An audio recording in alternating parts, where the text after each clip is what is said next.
Alright, what's up YouTube? Welcome back to the Cutlass Board Games channel, a place where we play on the Clocktower a lot and we talk about the different design space, the characters, and even cook up some homebrew stuff ourselves. And this is part 3 of a tier list series where we're looking at each of the different character categories. We've done outsiders, we've done minions, and now it is time for demons. Starting off with Al-Hadikhia. This one is interesting. I like how Al-Had plays, but my issue with it is that it's instantly known that it's an Al-Had, which I kind of don't like as much. I like the puzzle of trying to figure out which demon it is. The Al-Had adds a new different puzzle, which I think is good, but I think it means that if you wanted to play an Al-Had game, you should build an Al-Had script and not have any other demon on it. And so for that inflexibility and the reason it doesn't show up in a lot of custom scripts, I think is because of this. It's going to end up in the B tier. I mentioned previously in one of the other videos that kind of the criteria that we use for this is like how well is it designed. So some characters like the butler suffer for this. Regardless of whether like you're having a good time or what it achieves is good, having the downside of it not being enforceable and the storyteller having to have a stern conversation with the player is going to lose you points. How much fun, like just the generic fun factor, have I played it and enjoyed it a lot, and have I seen it being played and enjoyed it a lot? I have enjoyed playing as the Al-Hadikhia, both in its games and as it. And then the third one is just how often do I see it on custom scripts? If it doesn't show up a lot, that probably means that other storytellers that are making scripts don't value these characters or don't think that they have good enough synergies to be selected when trying to build stuff out. I think that's where the Al-Had gets punished a lot. It's not selected a lot because it kind of demands its own space. It demands its own script. Which I think is fine. Which I do think is fine. Okay, next we've got the Fang-Gu. Let's talk about the Fang-Gu for a second. This is a character that was changed ever so slightly from playtesting to nowadays, now on Sex and Violence. Originally, the Fang-Gu could jump as many times as you wanted, and additionally, you could jump to a dead outsider. A thing that I did one time, and it was so crazy that they were like, let's never fucking let this happen again. And so the modern Fang-Gu is kind of depowered a lot compared to how powerful the other demons are on the Sex and Violence scripts. However, the Fang-Gu is the only demon that does what it does in the way that it does. It's an easy +1 outsider mod, which is really great to have in a script generally because you always want to have that option of setting up a bluff for the evil team to be an outsider, even if it's a different demon in play. They're like, well, it has to be a Fang-Gu, I'm an outsider. And creating that noise, has value. Creating an extra evil player is kind of cool. And upside, turning a player who's playing an outsider into playing a demon, arguably the worst character type, into one of the better character types, is pretty good. I think the Fang-Gu is actually S tier, even after the nerfs. I think it's still a great time. Next is the Imp. The Imp is really interesting to me because obviously it is the demon that arrives, your very first demon that arrives on Trouble Brewing. And I think because of this, because it is on Trouble Brewing, that it doesn't get selected a lot for advanced custom scripts because everyone wants to play with the new things. They want to play with a lot of Typhon, play with the Yaga Bubble, play with all the Kickstarter experimental characters. And it's kind of, it diminishes how cool the Imp is in some ways. Because the Imp is the ultimate pulse check character. Like you go, oh, maybe there's a little bit of suspicion on me, maybe now it's time for the Star Pass. And people think about that a lot. People think about how that's going to kind of interact and how it's, there's like never, if the Imp is on the script, it's like never not part of the conversation that somebody could have Star Pass. Even if it's 3 other demons that are way more likely, which I think is kind of cool. I think the Imp is just good. I don't think the Imp is crazy. I think the Imp is just good. I think it belongs in A tier. Legion. Legion is a special class of characters alongside the Heretic, alongside the Atheist, and Legion. All belong in a special category together, which is, regardless of whether or not it's in play, it dominates the conversation or any script that it's in. If you put, to give an example, if you put the Lil Monster on Trouble Brewing, not much changes. People go, okay, there's some, you know, minions in play. Maybe the Lil Monster's here, maybe the Lil Monster's there. But, you know, we'll figure it out. I care more about whatever is the information character's doing, whatever. You put the Atheist on the Trouble Brewing script, and every single second thing is like, yes, is this an Atheist? I don't believe there's any evil people in play. Is this an Atheist? And Legion is the same. Every single sentence said playing the game goes, I am the Oracle and I receive the one, which means this, unless it's Legion. Like, just every single sentence ends with, or it's Legion. It could be Legion, I think it's Legion. I'm an empath of the two, it must be Legion. And it's exhausting. It's a huge mental tax for the players. And a lot of the times when you go and run a game, like we ran a Legion game, which was a game 4 of the night, and the 3 good players were just like, I don't care, whatever. If it's Legion, it's Legion, and we're cooked. It's too hard to try and figure it out, and yeah, can be a little bit what it's like. I just think it's a mentally exhausting character. I think it's fun once or twice, and then you're kind of like, oh, yo, yay, Legion, and it's a bit rough. As for me, sometimes I've played Legion. I've actually had the opposite. I've actually had pretty horrible experiences playing Legion. We had a 15-player game with 2 good players. One was the mayor, one was the poppy grower. It was fucked. So Legion is one that's like requires a storyteller that really, really understands game balance and knows what they're doing, because I think it's very easy to have a bad time. For the townsfolk in particular, it's one of those characters that has like a really rough joy exchange. A thing that we talk about a lot on the channel, where I do this example all the time, but let's say you're playing Uno and player A plays a skip which skips player B. Player A is just like, yeah, cool, here's the skip out of my hand, I don't really care that much, it could be a 3, nothing really changes to me, I just have one less card, and I maybe have the minor satisfaction of being a little bit of a gremlin and interacting with my friends. Here's the skip. Player B goes, alright, I'm skipped. I don't even get to fucking play the game. I have no way of interacting with this. This sucks. I had 1 card left, or whatever, right? How much player B is suffering is not equal to how much fun player A is having, right? If player A was having the best time ever, it was the most coolest, fantastic thing ever, then player B is like, alright, whatever, it's not a big deal. The thing that you did was really cool, right? In the case of Legion, in a 10-player game, you have 7 Legions going, you know, whatever, it's Legion will probably win, whatever's going on. And then you have 3 townsfolk that are just having the most fucking miserable time.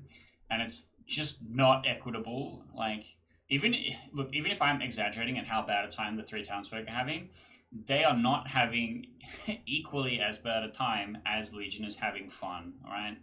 I think it's inequitable. I think Legion is a really rough character, unless a storyteller is really good at balancing those kinds of games in particular. And that's why, unfortunately, it ends up in D tier. It's not a character I specifically dislike. I have just seen it not reach its full potential. I think it is a cool concept, but it doesn't quite get there. Next is the Leviathan. This is the be-all and end-all Teensyville demon. It is my favorite Teensyville demon. Because I like a Teensyville that goes for 40 minutes. Too many people run Teensyville games that end on day 1. I think that is cringe. I think the Leviathan is the best Teensyville demon because it gives you time. Gives you time to solve the game. Which I like. I think it's interesting. However, also, we played a 15-player Leviathan game where no one dies at night. And you're like, okay, that's fine. But the Leviathan ending the game on the 5th day means that it's 2 less days than a 15-player game would have, and that's kind of based. I'm kind of okay with that. Whereas most other times, like 7 to 12, I'm kind of like, whatever. play a real demon because the extra deaths that matter are important. But weirdly, it has this nice little niche where it sits at the ends of the player counts and it does cool things. So I respect the Leviathan. Next is Lil Monster. Lil Monster is tough. Lil Monster is, I think, really fun for the people playing as Lil Monster. And this is another one that's different between being online and being in person. Being online, people like, I click the vote thing, I don't really care. Every single Lil Monster game I've seen, the same person's held it the entire game, which means they're not really that different than being just any other boffined demon, kinda. Boffin alchemist spy. Which is like not that exciting. But it also just is so hard for the good team to solve. Just kind of generally it moves around. It doesn't always, it isn't always easy to detect with some character abilities, especially if it moves. But going back a step, playing it in person, I think is really funny because they all wake up at night and they're all like, you, no, not me, you. I think that part in particular is really fun. I feel like that's kind of lost on the online client. So I do like Lil Monster for that more in person. But I think because there's just so many games where Lil Monster just skates to victory without like any difficulties and just kind of makes it to the end, is kind of rough. I think it does hurt its chances a little bit. So I think it does actually belong in B tier because it's just too hard for the good team to find, and it's just like a +1 minion as well. It's like really strong. So if you have a lot of really good misinformation minions, then the Lil Monster is going to be really, really hard to lock down and find, which is interesting. And next we have the Leech. This is another Teensyville goat. But I also like BMR style scripts that run the Leech, where they're doing a lot of the like death prevention stuff. They're doing a bunch of extra kills at night, and also here is the Leech, which I like quite a lot. And then the Leech is really interesting, and then you have stuff like potentially Lycanthrope, potentially like T-Lady stuff, DA type stuff.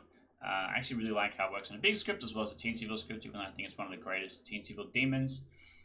I think the Leech is all around good. It's a really interesting way in changing what the victory condition is, but also the demon can potentially be mechanically confirmed by not dying to 2 executions in a row, maybe based on what claims are, and stuff like that, which I kind of like. The Leech is good. Next is no Dashii. Dashii is interesting because on Sex and Violets in a 15-player game, Dashii is kind of mid. It doesn't do enough. And on Sex and Violets, the minions don't add really any misinformation. So on a script where you're expecting lots of misinformation, there's lots of really powerful townsfolk info characters, then Dashii poisoning 2 people isn't super great. However, on such scripts that we see now in the custom era, the beyond base 3 era, we have stuff like Extension Cord, and Extension Cord is fucking sick. I think Extension Cord is one of the best custom scripts, and it's just makes the Dashii work really good, and I really like that. I think that it's a really good example of how the design space can refactor things in a way where you can find cooler, new, and more powerful ways to do things, because a 15-player game of Extension Cord is like way different to what it's going to be like in Sex and Violets, and Dashii can actually still do quite a bit of damage, which I appreciate. I think Dashii is a solid A character. It loses points for potentially just the classic base 3, but I think in some of the custom scripts where we have seen it applied, it has done good work. And it's also like just insanely powerful in a 7-player game, because you have the Dashii, you have the minion, you have 2 poisoned townsfolk, which means you have 3 players that have information that could solve the game. And if one of them is like the clockmaker, you're like, I have two players that are going to help me solve the game, which is really brutal. Next is the Oho. Now, the Oho is really interesting because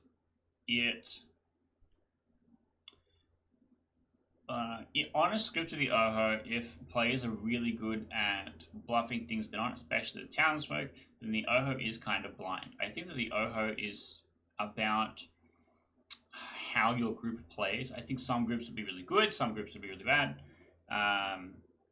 based on how persistent they are with the bluff, how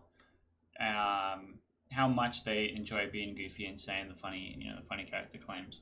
But it also gives the storyteller a lot of power and balance. If the Oho misses, the storyteller can pick a really charitable kill, or multi kills. I've seen a few scripts that are set up so that the Oho Legion.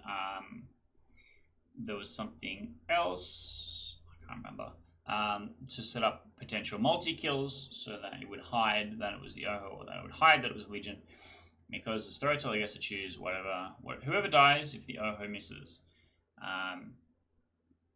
And then the Oho just kind of hits good, just kind of picks up the really powerful characters off the bat. And then there's a really awkward interaction, I think, with the Oho, the Raven Keeper, the Sage, and the Farmer, where the Oho is never ever going to save these character names, and the storyteller gets to choose when those things activate if they put them in the game. And I think that's like really, really tough for balancing. And the storyteller's just kind of putting themselves in a really awkward situation. And so it's kind of interesting. I think this is one that benefits from like a really, really experienced and skilled storyteller and a particular group for it to be a good time. I personally have had fun playing this character. I think the Oho is pretty cool. This is more of a precautionary tale than a slam. I think the Oho is an A. I think it goes pretty hard.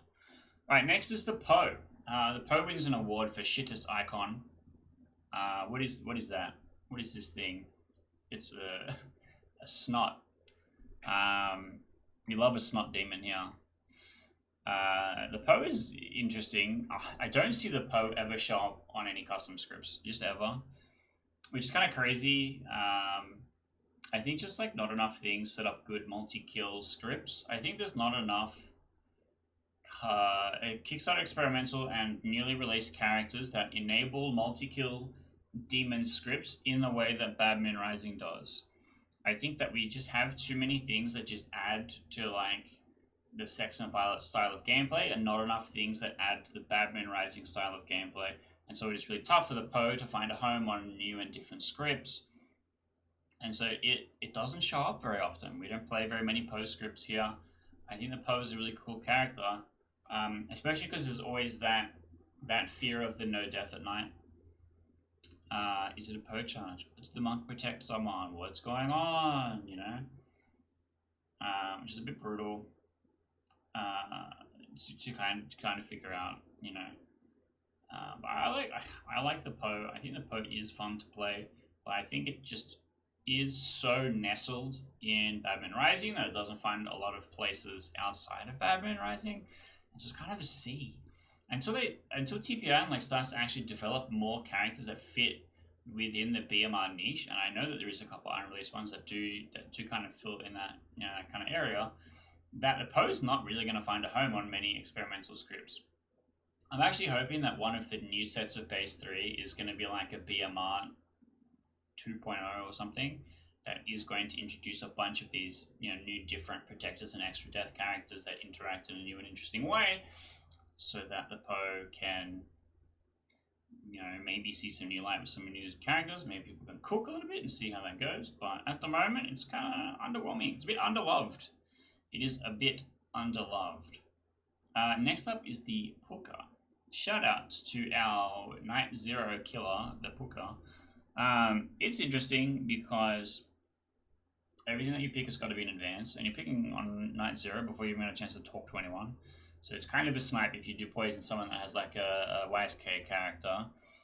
And it's very just. I like how it's mechanically determinable.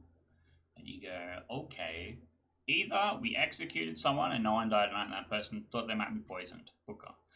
Or someone got really bogus info and then died at night, Puka. I really like how it communicates what it might be, what demon it might be, and what it is doing by mechanically what happens to the players in the game, rather than something like the Al-Hadikhia where the storyteller goes, "What's up everyone, it's Al-Had time," and you're like, oh, okay, I solved what demon it is. Versus the Puka, which is like, well, here are some clues. Here are some clues to try and figure it out. And I see it show up on a lot of single kill only demon scripts because of the ones on BMR, it fits kind of nicely with there to, you know, in the Dashii going, there's 2 poisoned players, one, you know, 2 steps apart. That indicates the Dashii, you know, we have some clues that maybe there's a Booker, you know, ooh, there's this one guy that's been poisoned the whole game, maybe it's a Leech. Finding, you know, the way that these interaction patterns happen and stuff like that, I think is really cool. I think the Booker does a good job with that. I think it is a solid A tier demon. Next is Riot. Since the playtesting era, playing Blood on the Clocktower at Exiles when Riot was kind of first, you know, shown and tested, have never ever seen it put on a custom script.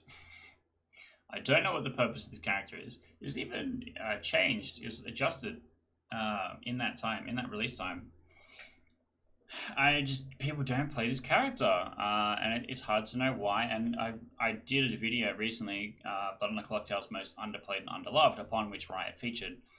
And it's like, what the core, you know, like Venn diagram circle number 1, receiving a lot of information, figuring out if you're poisoned or not, trying to solve the puzzle and figuring out who the demon is. Venn diagram circle 1. Venn diagram circle 2, every single person explodes, and then you just have to pick who the demon is in 10 seconds, a la Boom Dandy, a la Riot. And those circles don't overlap. And so it's interesting trying to figure out exactly what kind of gameplay, like are they just trying to, you know, like make a fast thing, and try and figure that out. What are they trying to do here? And I think either it's unappreciated in its time because the job that it solves, you know, isn't understood, or it's heralding something coming soon, which, you know, creates a need for the Riot. But currently it just doesn't have a home. I've literally never seen anyone want to put this onto the script, which is really rough. Riot is one of those characters where you play it exactly one time and you go, wow, that was really chaotic and fun. But, you know, I was the dreamer, and I basically became the grandmother in knowing that one person was not the demon, and then the game ended, or something like that. Like it's kind of brutal. I think unfortunately it lives in D until we see the light of day, where a script comes along which makes the Riot be justified for its existence. When picking the characters for the experimental, you know, category for release as part of the Kickstarter, I think of the playtest characters at the time that were not in the base 3 scripts, a list of characters was selected based on how complete are they, or, you know, how rigid in the design is it, and what is the fun factor, and also, is it something that is going to be held for the second set of base 3? And I think some of the best unreleased characters are in this 4th category, and we got a bunch of ones that were released in the 1st category, and because it's really hard to find a home for Riot, they were just like, well, here, you figure it out. Here's Riot. Enjoy this. Which I think is fine. I think maybe one day we will find, you know, a space with Boom Dandy and the Riot where things kind of work. But this is not that day, not just yet. And maybe that's a homebrew challenge I'm going to try in the future. Try and make a script where Riot and Boom Dandy feel right at home. But we'll see. Next we have the Shabashoth. I think the Shabashoth is possibly the most complicated demon to run. I've fucked it up many times literally on this channel in recording. And I can't remember or not if it has changed or if I just lapsed somewhere, but the regurgitation, specifically being somebody that was killed by the Shabashoth the night before, really does pin the storyteller into situations where it is hard to select somebody to resurrect. Whereas, and my memory might be failing me here, I believe originally it wasn't like that. You could have just, someone that was killed by the Shabashoth previously could be regurgitated. I played a game where that second, you know, like the old way, whatever I thought was the old way, was how I had run it. And not understanding that had in fact changed. I think it is an interesting character. I think, unfortunately, the regurgitation instantly confirming a Shabashoth kind of sucks a little bit. I don't like that super much. I wish there was more characters like the Professor. Kind of like a pacifist, like just literally each night townsfolk might be regurgitated. Just straight townsfolk. It's just like, yeah, maybe one of them will come back to life. And I write that down to make that a homebrew character for later. So that the Shabashoth just isn't instantly confirmed the second the storyteller goes, man, the evil team is steamrolling, I need to regurgitate somebody. And also confirm the demon is the Shabashoth. Like, it just hurts so much. It hurts the narrative and the world building so much. Especially in BMR, where the whole thing is trying to figure out which demon it is. And so because of that, I think the Shabashoth is like really underselected. Even just running BMR, I feel like it's the top two is Poe and Puka, and then third is Zombuul based on play count, and then the fourth is Shabashoth. And Shabashoth will mostly show up if it's a really big game. Definitely won't show up in a 7-player game. And then it's kind of underloved. I don't see it ever show up on other scripts, other custom scripts. Unfortunately, Shabashoth's going to go into C tier. Unless if we can get a townsfolk that regurgitates. You know, that resurrects beyond the professor. Because the professor has to go, yo, I'm the professor. I resurrected that guy. Don't worry, it's not a Shabashoth. Which is fine. But for something that operates like the pacifist that you know, resurrects players, makes you have that 50-50. Oh, is it a Shabashoth? Oh, is it? You know, whatever, the Undertaker. What would be a townsfolk that... I'm trying to think of like a grave unearther. Something like that. I think it needs that character for it to work. On BMR, it's fine. In BMR, you're like, oh, the demon's mechanically confirmed. That's still the least of my problems. But so many other... BMR has this problem where all of the characters on BMR are so nicely tuned to work with BMR, and they just don't fucking work anywhere else. Then, like, BMR is really good and is a good script and works nicely together, but then anytime you take one of those characters and put them somewhere else, you put the T-Lady on other scripts, you're like, wait, it'll be mechanically confirmed if I don't put some other protector, right? And like same, I think like the Grandmother is like the only one, and then Chambermaid, because they're just information characters, and all the other scripts just want information characters. But we just don't see enough. We don't see enough BMR characters on non-BMR scripts. Next is the Vigormortis. I am classically a Vigormortis hater. For those that don't know, Sex and Violets released with 4 demons, one of which was horrible and shall not be named, and was replaced for the Kickstarter with the Vigormortis. My beef with the Vigormortis is that it works with the evil twin in a shit way, which kind of sucks. It kind of diminishes some of your choices as a storyteller racking up for Sex and Violets. That's kind of mid. I would have much preferred a Madness Demon. You will see that there is literally no Madness Demon present. And I kind of wish that there was one for Sex and Violets, the Madness script. And so the Vigormortis was a little bit of a letdown for me. That said, I think the Vigormortis is still a very interesting character because it does a few things. -1 Outsider is really rare. It's the only demon that has one. I believe the only minion that has one is the Godfather, and no townsfolk have one. Now, I keep my minions' abilities when I kill them, but the trade-off is that I poison a townsfolk. It's really interesting. The mechanical balance between the two teams for this is interesting. And it just depends on the minions. Some minions just don't give a shit. They just really don't. And it's really rough for the Vig. Like, you just need like a really good Vig setup. That said, I think that Vig can go on pretty much any script. Any of the custom scripts that we see could easily, fit a Vig. Especially with some of the minions that we're seeing, like the Widow comes in and poisons a guy, and then if they're executed, that person stops being poisoned. And the Vig killing them, they're like, whatever, I didn't have an ability anyway, but now we are keeping so much more poison in the game. I think that stuff like that is really interesting. I genuinely think Vig is an A. Putting my personal beef with the base 3 Sex and Violets Vig aside, because this is not a ranking based on how good the base 3 are, this is a ranking where it considers how often it comes up on custom scripts. We do see the Vig come up time to time, and I think that it is really well fitted for the custom scripts. My dream scenario is that Sex and Violets would have had a Madness Demon, and instead the Vig would have been just released with the Kickstarter and Experimental, which either's fine, right? Like, We just need a Madness Demon. Give us a Madness Demon. Give us the Madness Demon. Next is the Vortox. Vortox is a fucked character. It has a similar problem to Legion, where it dominates the conversation.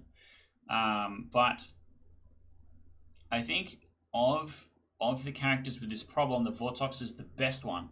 The Vortox is really good at being discovered that it is a Vortox game, but also is really good that it could be bluffed that it's a Vortox game. Like, enough evil people saying, "Oh, my information is dog shit," can try and convince town that it is a Vortox game. And I appreciate that. I think that it works really interesting. My problem with the Vortox, I think it does too many things. Everyone's information being false, and also you must execute every day or lose the game, is really brutal. And the execute every day clause is received poorly by a lot of players. I remember hearing about a group in Boston who was just like, "We are never going to execute for a Vortox. We're just going to hard Vortox check every single game and not execute on the first day." And you would just have to re-rack. And it's like, why? Huh? And part of that is because, especially on Sex and Violence, that first day's execution, if there's no Clockmaker in play, there's just no fucking good choice of a person to be executed. There's no dead play that you could execute to satisfy the clause, which is a cheeky thing some people have started doing. And you're stuck executing a person that just has a shit time. It's like, "Man, I lost the Drivo. No one believed me. And if I come out and tell everyone, I'm definitely dead. And my information tell me this and that." And it's like, it's really rough.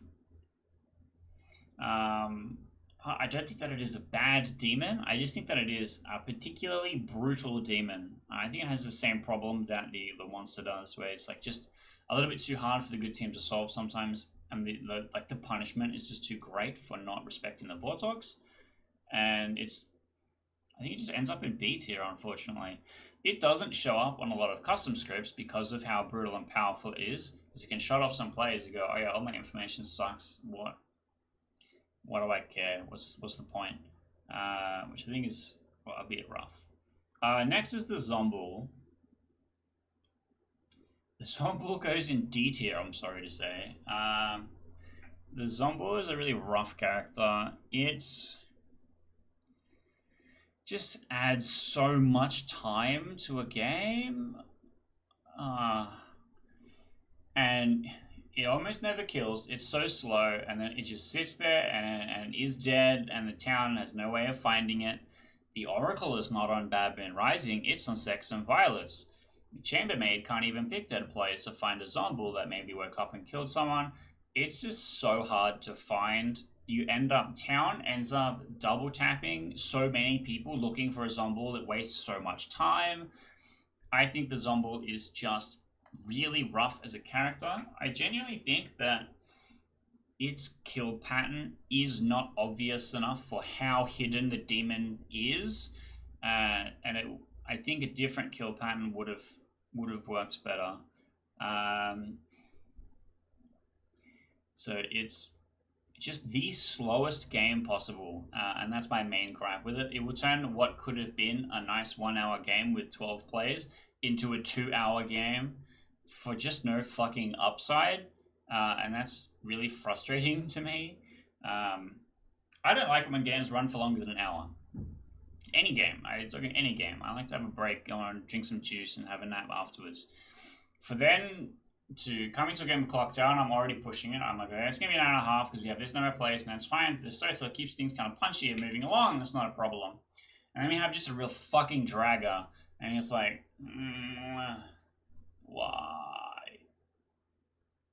why? One of my worst Clocktower experiences of all time was a 12-player game. Yeah, it was a 12-player game plus one Traveler. We had a Zombuul that never killed anyone because we had a unreleased protector character that basically prevented deaths at night. And it prevented every death at night that the Zombuul could have done. And we executed every single day, and I think executed the Zombuul like early on, but the game went for 3 hours. We had infinite information, but because so much of it was poisoned and useless, we literally never had the demon indicated to us. This was with the old Balloonist, where you were supposed to see the demon as one of your 4 choices, and we also had a Pixie Balloonist, and between the 2 of them, the demon was never shown. And the game felt unsolvable and looked like this is like a specific example of bad time due to other factors, but the Zombuul making the game go for so much longer than it needed to is my particular gripe here. I think it's justified. I think the Zombuul is particularly rough, and also it doesn't show up on a lot of custom scripts because it's so specific and different that it's hard just like, put this guy on there. But I feel like it just also isn't picked a lot. And also maybe players have the same gripes that I do, and therefore it doesn't show up that often. Next is the Khazali. I think the Khazali is a super fun demon. It is, let's curate the best evil team. Let's go crazy with it. I think the Khazali is very fun. First of all, because on the first night when you wake up, you're like, oh, what's going on? Oh, I've been turned into a minion. It's exciting. I think that part is very fun. You get to curate, like your perfect evil team, and draft your players, and put it all together, which I really like. I think it is a great and fun demon. And then next we have our 2 recently released characters, the Yagababble and Lord of Typhon, both of which are S. So Yagababble I think is fantastic because it's just such a different way that demons operate. And determining its kill patterns by listening to what people are saying. And I like that. I like it when people listen and play the game instead of just talking. And the Yagababble is... It has to be cheeky with how they're saying the phrase. It has to be clever with how they're saying the thing. And I kind of like that. I think it's a fun character for sure. Because it is unique. We had a game where we had a Yagababble bluffing as the gangster. Yes, the traveler. Ignore how this is possible. Yes, it was possible. And they would say the Yag phrase, and then they would try and gangster kill someone. And then the neighbor would agree, and I'd be like, great, that person dies, because they had said the Yag phrase, and no one clued on to that was what was going on. But it was deeply goofy and fun, and I like the flexibility of the Yagababble. I like that the Yagababble could potentially simulate a witch, and other things like that. Like, it gives you a lot of flexibility in when the deaths that are going to happen to potentially help simulate other characters in play. And I think the Yagababble is really good because storytelling gets a lot of freedom in how that is going to be used. And then we have Lord of Typhon. Lord of Typhon is also fantastic. It has a really obvious way of finding Lord of Typhon because they occupy a very specific space in where the evil team can be, and you are just literally looking at that on your town square and trying to find where it sits. And I don't know, I think that's really cool. I like how that works, and it's one that people were always looking at the town square, always looking at where executions should be to break up a lot of Typhon lines, and it does take up a lot of conversation, people looking for it, and so that other more secret demons like Lil Monster, we're playing Red Skies a lot, which has Lil Monster, Khazali, and Lord of Typhon. Everyone spends all of their time looking for Lord of Typhon first, and then the other demons second. And so the Lord of Typhon can be really aggressive to have to deal with, but I think that its fixedness is something that the evil team has to overcome, and often that comes in the shape of killing one of the evil team members, which is fine. Oftentimes they don't care. Oftentimes they've done their job, and that's fine. And I actually like how it plays. I think it's one of the better demons. It's a lot of fun, and it has that same fun factor of, oh, I'm a minion. Oh, my demon's next to me. Hell yeah, which I like. I like a lot. But that is the full demon tier list. If you want to check out the other tier lists, the outsiders. I haven't recorded the Townsfolk one yet. Or the minions, definitely go and have a look. That is all up on the channel already. And I'm going to be doing the Townsfolk next. I saved that for last because it's the longest one.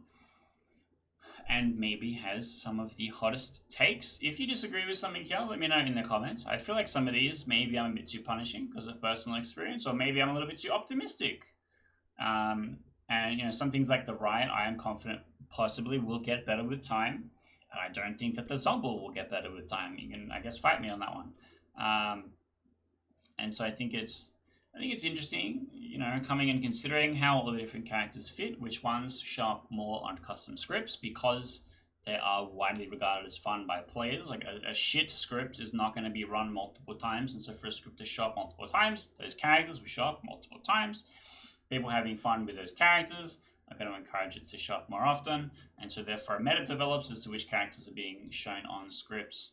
And so reading into that a little bit helps you get kind of an idea of which, you know, are the best and most popular characters and why they are fun and what's good about them, and then kind of going from there, right?